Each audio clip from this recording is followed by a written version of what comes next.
Ključna zadeva, ključna postavka, ki nas moti pri tem zakonu, tako kot je postavljen, je finančni delež vstopa v nov sistem financiranja, ki ni več glavarinski po številu študentov, pač pa je nekako z vstopnimi parametri takšni, kot so jih univerze dosegle do sedaj. Ker smo mi najkasneje vstopili, ker smo vmes akreditirali mnogo in začeli mnogo programov, ki sploh niso financirani, je seveda to za nas ključnega pomena.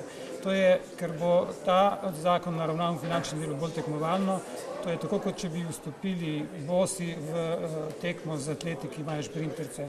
Zato menimo tudi zaradi posebnosti našega prostora, da bi to specifiko morali upoštevati in nam dodelili dodatna vstopna sredstva. Mi nastavljamo sistem, tako da bo seveda za vsak visokošolski zavod, v tem primeru za Univerzo na Primorskem, da bodo seveda določeni posebni razvojni cilji.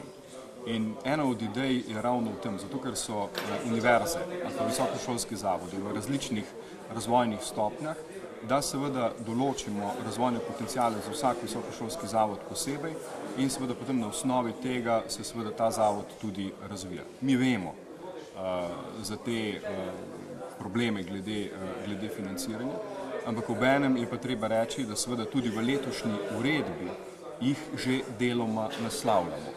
Tako da in seveda v bodoče mi vemo, kaj so razvojni potenciali in bi želeli v prihodnje seveda v tej smeri nadaljevati. Definitivno so šolnine bile eno izmed ključnih vprašanj oziroma plačil študij in še vedno to vprašanje ostaja odprto. Po našem mnenju je tudi 40%, ki je trenutno zapisano, dosti liberalna številka, kar se pa po eni strani kaže v močno nezaupanje v visokošolske zavode, lahko rečemo tudi v državo, ki so v preteklosti izkoriščali izredni študij.